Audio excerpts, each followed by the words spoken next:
अस्सलामुअलैकुम। बो न्यूज़ में कहते हैं आपको खुशामदीद। मैं हूं आपके साथ रमशाद साजिद और मैं हूं सहर फातिमा। हेडलाइंस आप जान चुके हैं। बुलेटिन का बाकायदा आगाज करेंगे। आगाज में देंगे आपको अहम खबर। जजेस के खत पर इस्लामाबाद हाई कोर्ट में फुल कोर्ट इजलास शुरू, जबकि chief justice Aamer Farooq full court इजलास की सरबराही कर रहे हैं। तो अहम खबर से आपको आगाह कर रहे हैं। जजेस के खत पर इस्लामाबाद हाई कोर्ट में फुल कोर्ट इजलास शुरू हो चुका है। Chief justice Aamer Farooq full court इजलास की सरबराही कर रहे हैं। मजीद जानते हैं नुमाइंदा बो न्यूज़ मोहम्मद आलिजा से। जी मोहम्मद आलिजा, बताइएगा इस इजलास के हवाले से।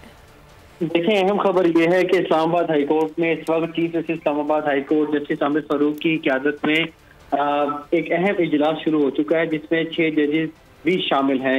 इससे कबल लाहौर हाई कोर्ट ने भी फुल कोर्ट इजलास तलब किया था और अब सुप्रीम कोर्ट की हिदायत पर इस्लामाबाद हाई कोर्ट ने जो इजलास है वो तलब किया है। इसमें जस्टिस मोहसिन अख्तर कैनी, जस्टिस तारिक महमूद जहांगीरी, जस्टिस समन इफ़त इम्तियाज, जस्टिस मियां गुल हसन औरंगजेब और दीगर जजेस जो हैं वो शरीक हैं। इजलास में इस्लामाबाद हाई कोर्ट के 6 जजेस के खतूत का मामला ज़ेर गौर लाया जाएगा और सुप्रीम जुडिशल काउंसिल को जो 6 जजेस ने खत लिखा था उस हवाले से सुप्रीम कोर्ट ने हदायत ये जारी की थी कि इस्लामाबाद हाई कोर्ट समेत जो मुल्क के दीगर हाई कोर्ट हैं वो उसके ऊपर तजावीज़ थे। तो आज की डेडलाइन के इस हवाले से इस्लामाबाद हाई कोर्ट के रजिस्ट्रार ने एक नोटिफिकेशन भी जारी किया था, जिसके ऊपर इस्लामाबाद हाई कोर्ट के 6 जजेस ने अपनी तजावीज़ जमा कराई। अब वो तजावीज़ इस अहम तरीन इजलास में ज़ेर गौर लाई जाएंगी। इस्लामाबाद हाई कोर्ट के चीफ जस्टिस आमिर फारूक ने सेशन जज ईस्ट और सेशन जज वेस्ट को भी इस इजलास में तलब कर रखा है और वो भी इस अहम तरीन इजलास में अपनी तजावीज़ पेश करेंगे। जी अच्छा आलिजा, ये बताएगा कि फुल कोर्ट इजलास तो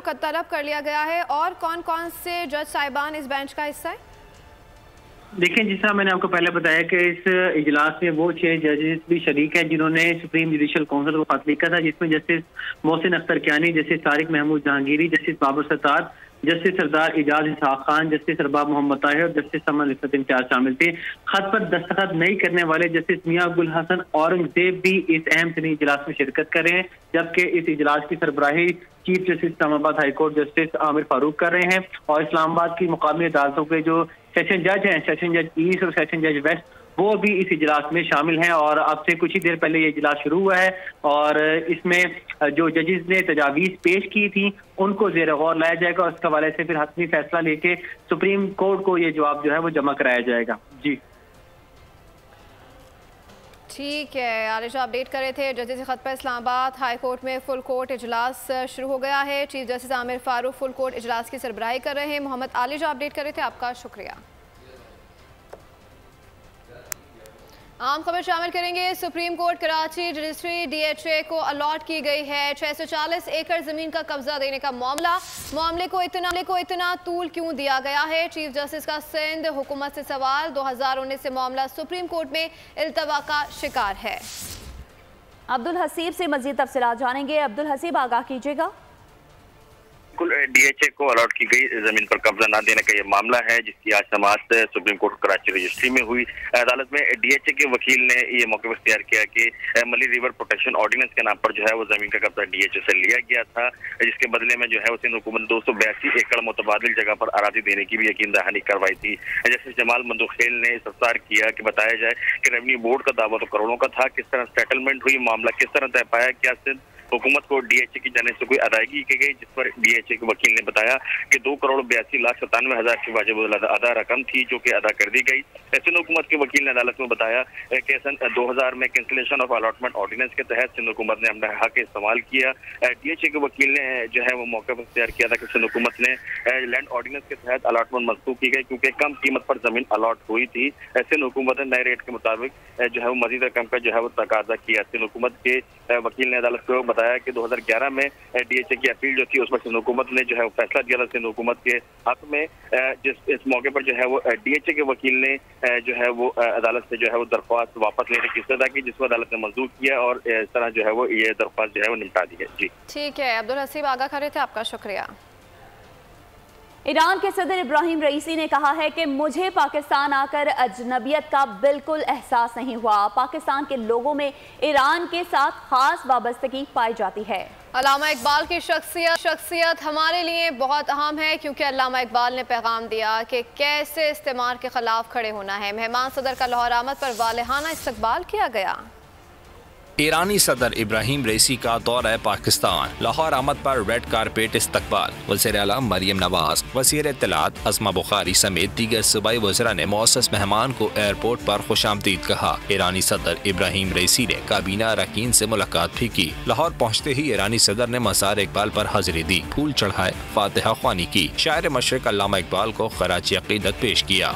एक इल्हाम बख्श शख्सियत थी अल्लामा इकबाल जैसी बुजुर्ग बाला और बुलंदर हस्ती जो है इल्हाम बख्श इस सेंस में कि वो वाकई जो इल्हाम उनके ऊपर होता था, जो वारदात कल्बी उन पे होती थी, वही वारदात कल्बी उन्होंने जो है वो अपने नोट्स के ज़रिए, अपनी तहरीरों और अपनी शायरी के ज़रिए अवाम तक पहुँचाए। ईरानी सदर ने पाकिस्तान में अवामी जलसे से खिताब की ख्वाहिश का इज़हार किया। मौसस मेहमान ने मज़ार इकबाल पर गुफ्तगू करते हुए क़सस से मुतालिक पाकिस्तानी मौक़िफ़ को सराहा। ईरानी सदर के दौरा लाहौर की मुनासबत से शहर की अहम शाहराहों को खैर मक़दमी बैनर से सजाया गया है।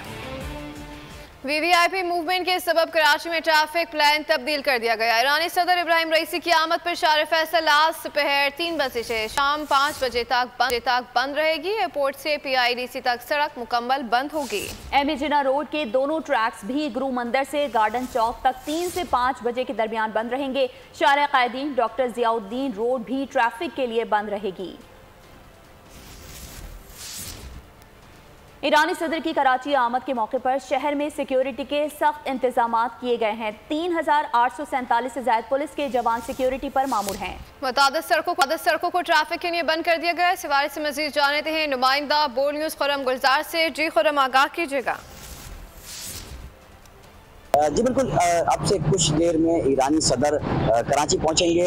PIDC से एयरपोर्ट तक का जो रास्ता है उसके दोनों ट्रैक को आम ट्रैफिक के लिए अब से कुछ देर में ही मुकम्मल तौर पर बंद कर दिया जाएगा। साथ ही शहीद मिलत रोड और एम.ए. जिन्ना रोड को भी आम ट्रैफिक के लिए मुकम्मल तौर पर बंद कर दिया गया है। जबकि ईरानी जो सदर हैं वो शहर में आम शख्सियात जो है उनसे मुलाकात करेंगे। CM सिंह, गवर्नर सिंह से भी आम मुलाकातें हैं। साथ ही मज़ार कायद पर भी हाजिर देंगे। इस हवाले से कानून नाफिज करने वाले इदारों की जानिब से सिक्योरिटी के सख्त इंतजाम किए गए हैं। रेंजर और पुलिस और दीगर कानून नाफिज करने वाले इदारे जो हैं वो अलर्ट हैं। साथ ही जो एम.ए. जिन्ना रोड है और शहीद मिलत रोड है और शारा फैसल है, इसके जो अतराफ की जो गलियां टनर लगा के जो है वो बंद कर दिया गया। आम ट्रैफिक के लिए इन शाराओं को जो है वो बंद किया गया। 3 बजे से 5 बजे तक जो ठीक है। खुरम गुजार अपडेट करे थे, आपका शुक्रिया। पाकिस्तान को अमरीकी वार्निंग। अमरीकी महकमा खारजा ने तर्जुमान ने पाक ईरान तजारती मुआहदों पर रद्द अमल देते हुए खबरदार किया है कि ईरान के साथ तजारती मुआहदों और इन मुआहदों पर गौर करने वालों को मुमकिन पाबंदियों के खतरे से आगाह रहने का मशवरा देते हैं। तर्जुमान अमरीकी महकमा खारजा मैथ्यू मिलर ने प्रेस ब्रीफिंग के दौरान इजहार ख्याल करते हुए मजीद कहा कि अमरीका पाकिस्तान की सबसे बड़ी बरामदी मंडियों में से एक है। अपनी शराकतदारी को मुंतज़िर हैं। अहम खबर से आपको आगाह करेंगे। 190 मिलियन पाउंड स्कैंडल, मजीद 6 गवाहान के बयानात कलम बंद कर लिए गए हैं। रावलपिंडी से आपको ये खबर दे रहे हैं जहां वकला सफाई ने 2 गवाहान पर जराह मुकम्मल कर ली है। मजमूई तौर पर 21 गवाहान के बयानात कलम बंद और 15 पर जराह मुकम्मल। मजीद जानते हैं नुमाइंदा बोल न्यूज़ अली शेर से। जी अली शेर, आगाह कीजिएगा। रावलपिंडी की अडयाला जेल में 190 मिलियन पाउंड जो स्कैंडल है उसके रेफरेंस की समाअत हुई है और इस समाअत में बानी PTI और उनकी अहलिया बुशरा जो है वो भी मौजूद थी। अब तक जो है वो 21 गवाहान के बयानात कलम कर लिए गए हैं और उनमें से 15 पर जेरा मुकम्मल कर ली गई है। बानी PTI और बुशरा बीबी की तरफ से वकला ज़हीर अब्बास चौधरी, उस्मान गुल, खालिद यूसुफ पेश हुए। नैब की तरफ से डिप्टी प्रोसिक्यूटर जनरल सरदार मुजफ्फर अब्बासी पेश हुए। प्रोसिक्यूटर अमजद परवेज भी मौजूद थे। ये केस जो है इसकी समाअत एहतसाब अदालत के जज नासिर राना ने की और इस केस की समाअत अब जो है 29 अप्रैल तक मुलतवी कर दी गई है। ठीक है। डिप्टी ब्यूरो चीफ अली शेर हमें तफसीलात से आगाह कर रहे थे, आपका बहुत शुक्रिया। बानी PTI की अहलिया बुशरा बीबी की तबीयत बदस्तूर नासाज है। डॉक्टर से ताज़ा मुआयने में उनके मैदे और आंतों का जायजा लेने का मशवरा दिया है। PTI रहनुमा नईम पंजौता कहते हैं कि बुशरा बीबी की तबीयत ज़्यादा ख़राब है, उनका इलाज शौकत खानम अस्पताल में होना चाहिए। वज़ीर आला खैबर पख्तूनख्वा अली अमीन गंडापुर कहते हैं कि हमें बुशरा बीबी का इलाज कराने की इजाज़त नहीं दी जा रही। बानी PTI की अहलिया बुशरा बीबी की तबीयत बेहतर नहीं हो सकी। साबिक़ खातून अव्वल को तेज़ाबियत और सीने में तकलीफ की शिकायत है। ज़राए PTI का कहना है कि पिम्स की लेडी डॉक्टरों ने बनी गाला में बुशरा बीबी का मुआयना किया। और मेदे और आंतों का जायजा लेने का मशवरा दिया। पीटीआई रहनुमा नईम पंजौथा ने मुतालबा किया है कि बुशरा बीबी का इलाज शौकत खानम अस्पताल में होना चाहिए। उनका कहना था कि बुशरा बीबी की तबीयत इससे ज्यादा खराब है जितना बताया जा रहा है। गुज़िश्ता रोज बीबी के इलाज पर वज़ीर आला KP अली अमीन गंडापुर का कहना था कि बुशरा बीबी का इलाज दुरुस्त नहीं हो रहा। हमने इलाज के लिए खत लिखा मगर इजाजत नहीं दी गई। इस वक्त जो टेस्ट हुए और हमने सुबह पख्तूनख्वा ने यहाँ से लेटर लिखा कि हमें भी इजाजत दीजिए, हमें एक बोर्ड बना के टेस्ट करना चाहते हैं, हमें इजाजत नहीं दी गई उसकी। अली अमीन गंडापुर ने मुतालबा किया कि बुशरा बीबी के लिए इलाज के लिए नया मेडिकल बोर्ड तश्कील दिया जाए। तो दूसरी जानिब वफाकी वज़ीर कानून आज़म नज़ीर तारड़ का कहना है कि लापता अफराद के हवाले से सोशल मीडिया पर मनफी प्रोपेगेंडा किया जाता है। दहशतगर्दी के मुतादिद वाक़यात में लापता अफराद मुलव्वस पाए गए हैं। प्रेस कॉन्फ्रेंस में वज़ीर इत्तलात अता तारड़ का कहना था कि जेल में बैठा शख्स आइसोलेट हो चुका है। अवाम ने हमें नवाज शरीफ की मोहब्बत में वोट दिए। संजीदगी है इस मसले को रिजॉल्व करने के लिए, उसमें कमी नहीं है, लेकिन ये 4 दहाइयों पे मुहित मामला है जो कि शायद जल्दबाजी में या किसी की एंग्जाइटी पे या किसी सोशल मीडिया प्लेटफॉर्म से अगर कोई बात की जाती है उससे या इवन अदालती अहकामात से भी ओवरनाइट हल नहीं हो सकता। इसका हल जो है वो कानूनी के साथ साथ उसका एक कंसेंसस के साथ सारे स्टेक होल्डर्स को बता के एक सियासी हल भी निकालना है हमें। इतवार वाले दिन जो बाई इलेक्शंस हुए, मुस्लिम लीग नून ने क्लीन स्वीप की और मियां नवाज शरीफ से लोगों की वालेहाना मोहब्बत और शहबाज शरीफ साहब के जो मुआशी इस्लाहात हैं उनको वोट दिया है। जेल में बैठा वो शख्स, वो मुझे लगता है पैरानोया का शिकार है, पैरानॉइड है। यानी जो बात बुशरा बीबी की सेहत के हवाले से की जाती है, मुझे बताइए अल शिफा से बेहतर अस्पताल इस्लामाबाद में कम है, प्राइवेट हॉस्पिटल है। जब उनके टेस्ट कहते हैं, तिब्बी मुआयना कहता है कि वो सेहतमंद हैं, कोई मसला नहीं है, तो फिर जान के ये कहना जी पॉइजन किया जा रहा है, वो हार्पिक वाली बात चली, मजे का खेज बात थी। पाकिस्तान स्टॉक एक्सचेंज में महाना ETF फंड का इजरा कर दिया गया। CEO पाकिस्तान स्टॉक एक्सचेंज ने कहा कि नए ETF के आने से बेहतरी और तेजी से रिकॉर्ड बन रहे हैं, जबकि लिक्विडिटी की तादाद में भी इजाफा हो रहा है। तफसीलात कराची से कफील अहमद की इस रिपोर्ट में। कारोबारी दुनिया से बड़ी ब्रेकिंग, पाकिस्तान स्टॉक मार्केट में महाना इस्लामिक इंडेक्स लिस्टिंग का आगाज। MD Pakistan stock exchange Farrukh H Khan ने कारोबार में तेजी की बुनियादी वजह बता दी। PSX in the last 3 years has been awarded as the best Islamic stock exchange globally by the Global Islamic Finance Awards. And in terms of technology, it's not just online account opening, on the IPO side as well, the process is now fully digitized. Chairman Akif Saeed ने कहा कि stock exchange में liquidity की तादाद में इजाफा हो रहा है। The potential it presents with 65% population below 30. We have to gear towards people are pretty much savvy as far as using the technology. महान इस्लामिक ETF के CEO मोहम्मद शमूल तारिक का कहना था कि पाकिस्तान स्टॉक एक्सचेंज जैसे बड़ी प्लेटफॉर्म में इनकी शिरकत बाइस फ़ख्र है। हमारा भी करंट अकाउंट काफ़ी सरप्लस की तरफ जा रहा है। अभी जो हमारे बायलैटरल फ्रेंड्स हैं, सऊदी, चाइना, US, वो भी पाकिस्तान को सपोर्ट करने के लिए रेडी हैं। हमें बस थोड़ा सा अपना घर ठीक करना है ताकि हम अपनी रिफॉर्म्स लेके आएँ, रियल एस्टेट पे टैक्स लगाएँ, एग्रीकल्चर पे टैक्स लगाएँ, रिटेलर्स को जो है टैक्स नेट में लेके आएँ। तकरीबन स्वीडिश सफारतकार हेनरिक पार्सन ने भी शिरकत की। ऊंची उड़ान उड़ रहा है IT का कारोबार। रवां साल पाकिस्तान के IT बरामदात में बड़ा इजाफा रिकॉर्ड हुआ है। वजारत इंफॉर्मेशन टेक्नोलॉजी आदादो शुमार जारी कर दिए हैं। जदीद कारोबार में पाकिस्तान जबरदस्त काम करने लगा। IT बरामदात में 33 करोड़ 90 लाख डॉलर्स का रिकॉर्ड इजाफा हुआ। ये इजाफा जुलाई तमाश देखा गया, जिसकी शरह 17.44% बनती है। इस तरह IT की मजमूई बरामदात 2 अरब 28 करोड़ 30 लाख डॉलर्स तक पहुँच गयी। गुज़िश्ता साल इसी अरसे में IT बरामदात 1 अरब 94 करोड़ थीं। रवां साल सिर्फ मार्च में IT बरामदात 30 करोड़ 60 लाख डॉलर्स रहीं। गुज़िश्ता मार्च की निस्बत ये इजाफा 36% जायद बताया जाता है। रवां साल फरवरी की निस्बत मार्च में IT बरामदात में 19% इजाफा हुआ। सोने की कीमतों में 2 रोज के दौरान 11,000 से ज़ायद रुपए की कमी हो गई है। आलमी और मकामी मार्केटों में सोने को रिवर्स कर गया। सोने की फी तोला कीमत में आज मजीद 7,800 रुपए की बड़ी तोला सोना 2,40,900 रुपए का हो गया। चांदी की फी तोला कीमत भी 100 रुपए कम होकर 2,650 रुपए हो गई।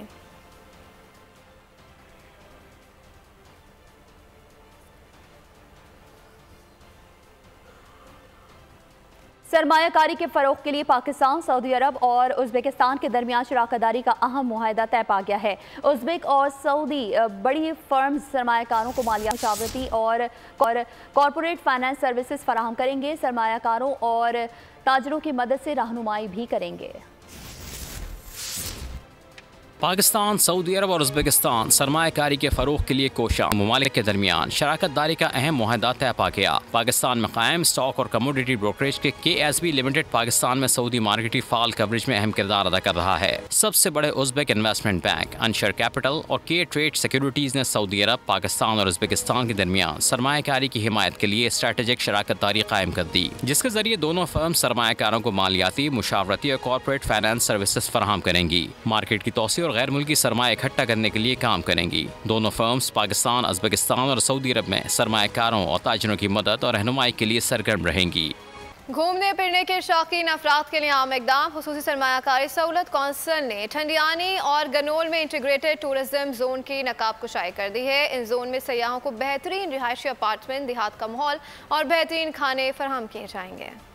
खुसूसी सरमायाकारी सहूलत कौंसिल सयाहत के फ़रोग़ के लिए मुतहर्रिक एबटाबाद के सयाहती मकाम ठंडियानी और मानसरा के खूबसूरत मकाम गनोल को इंटीग्रेटेड टूरिज्म जोन्स में तब्दील कर दिया। इंटीग्रेटेड टूरिज्म जोन्स की नकाब कुशाई सयाहत के शोबे में तरक्की की जानिब अहम कदम है। ठंडियानी में 58 एकड़ अराजी पर मुहित जोन में सयाहों को महफूज माहौल, बेहतरीन रिहायशी अपार्टमेंट्स, देहात का माहौल और बेहतरीन खाने फराहम किए जाएंगे। 60 एकड़ पर मुहित इंटीग्रेटेड टूरिज्म जोन गनोल पाकिस्तानी सकाफत और हुनरमंदी के फरोग का मरकज होगा। यहाँ आने वाले सयाहों को इलाके की मुनफरिद झलक मिलेगी। दोनों जोन्स की तरक्की से सयाहत को मजीद फरोग मिलेगा, जिससे पाकिस्तान की आलमी मुसाफकत में इजाफा होगा।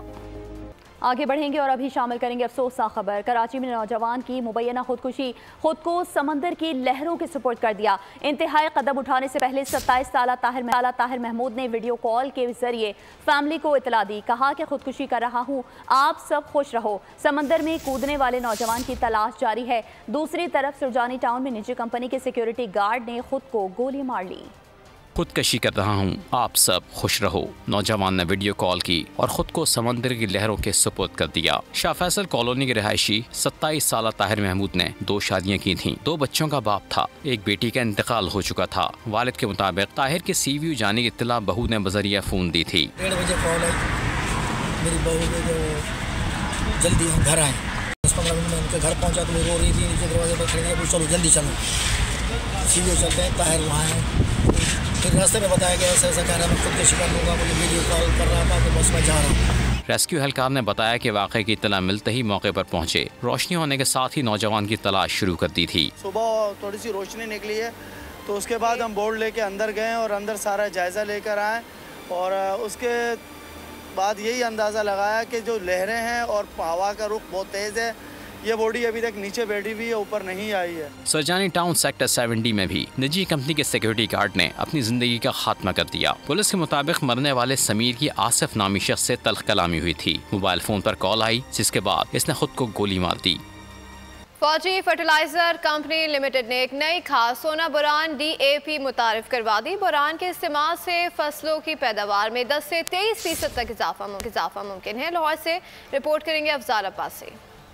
लाहौर में हुआ सोना बोरान NDAP की लॉन्चिंग का शानदार इनकाद। तकरीब में FCC की सीनियर मैनेजमेंट भी मौजूद थी। बोरान पौधों के लिए एक अहम सगीरा ग़िज़ाई जुज़ है जो फसल की नशोनुमा, खास तौर पर फसल के तौलीदी और फूल फल बनाने के मराहिल में अहम किरदार अदा करता है। ये खाद पाकिस्तान की पहली वैल्यू एडिड DAP है। लाहौर में लॉन्चिंग तकरीब के बाद मीडिया से गुफ्तगू में group general manager marketing Athar Javed का कहना था कि पाकिस्तान की ज़राई ज़मीन बोरान की कमी का शिकार है। सोना बोरान DAP इस कमी को पूरा करेगी।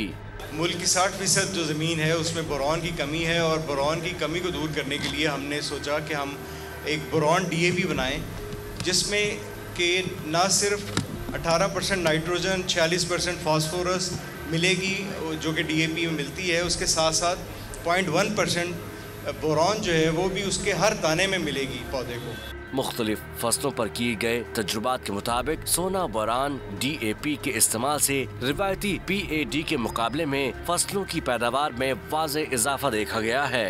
कि पाकिस्तानी सॉइल्स में जो 2 बेसिक माइक्रो न्यूट्रिएंट्स की कमी है, उसमें एक बोरॉन था और दूसरा जिंक है।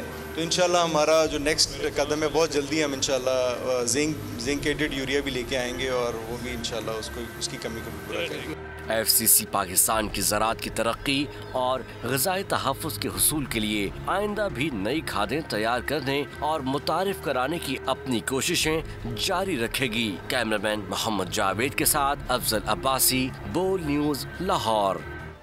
आगे बढ़ें और आपको बताएं कि कराची में फायरिंग से शहरी बासित के जख्मी होने का मामला पंजाब के जिला लिया में होने वाले गैंग रेप का शाखसाना निकला। वालदैन ने बेटी के साथ मुबैना ज़्यादती का बदला लेने के लिए मुलजिम को गोलियां मारी। पुलिस ने मियां बीवी को गिरफ्तार करके मुकदमा दर्ज कर लिया। गिरफ्तार मुलजिमान को कल अदालत में पेश किया जाएगा। रिपोर्ट कर रहे हैं खुर्रम गुलजार। आंखों में गुस्सा, रंजीदा इतना के जुर्म का कोई मलाल नहीं। कराची में वालिद ने बेटी के मुबैना गैंग रेप के मुलजिम को गोली मार दी, एतराफ़ भी कर लिया।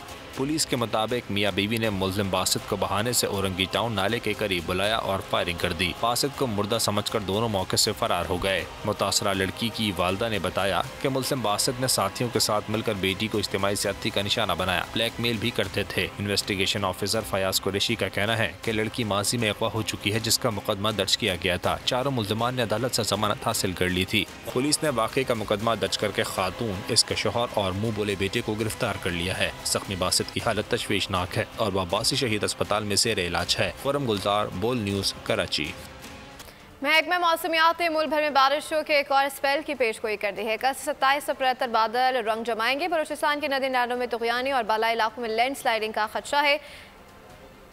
बारिश बरसाने वाले नए सिस्टम की एंट्री, नदी नालों में तुग़यानी, लैंडस्लाइडिंग का खतरा। महकमा मौसमियात ने खबरदार कर दिया। मगरिबी हवाओं का सिलसिला बुध की रात पाकिस्तान में दाखिल होगा। बलूचिस्तान में जल्द थल एक होगा। कोयटा, ज़ियारत, पशीन, बारखान समेत दीगर शहर में 27 अप्रैल तक बादल बरसेंगे। नदी नालों में तुग़यानी का खतरा मंडलाने लगा। खैबर पख्तूनख्वा में भी जुमेरात से कहीं हल्की कहीं तेज बारिश और पहाड़ों पर बर्फबारी का इम्कान है। बालाई और वस्ती सिंध में गर्द आलूद हवाओं, आंधी और हल्की बारिश की पेशगोई की गई है। इस्लामाबाद, पंजाब, गिलगित बल्तिस्तान और कश्मीर में यालाबारी और पहाड़ों पर बर्फबारी होगी। मौसम का हाल बताने वालों के मुताबिक मुल्क के बेशतर इलाकों में आज मौसम खुश और जुनूबी इलाकों में गर्म रहेगा। बालाई इलाकों में बारिश का इम्कान है। और अब आपको बताएं कि भारत में एक टीवी चैनल दूरदर्शन की एंकर लूपा मद्रा सिन्हा हीट वेव की खबर बराह रास्त पढ़ते पढ़ते बेहोश हो गई। बेहोश होने से कबल उनकी ज़बान लड़खड़ा रही थी और उनकी आवाज़ गैर वाज़ेह हो रही थी। भारत के कई इलाके इन दिनों हीट वेव की लपेट में हैं और मुतादिद इलाकों में दर्जा हरारत 40 डिग्री सेंटीग्रेड से 46 डिग्री सेंटीग्रेड तक चला गया है। कोई है जो आपको हर वक्त देख रहा है। हॉलीवुड की पुरस्कार हॉरर फिल्म द वॉचर्स का ट्रेलर जारी हो गया। फिल्म 14 जून को रिलीज हो रही है। इसी के साथ खबरों में फिर वक्त इतना ही। मजीद खबरों और अपडेट्स के लिए विजिट कीजिए हमारी वेबसाइट bolnews.com और देखते रहिए बोल न्यूज़। सब्सक्राइब करें और बेल दबाएं ताकि कोई खबर रह न जाए।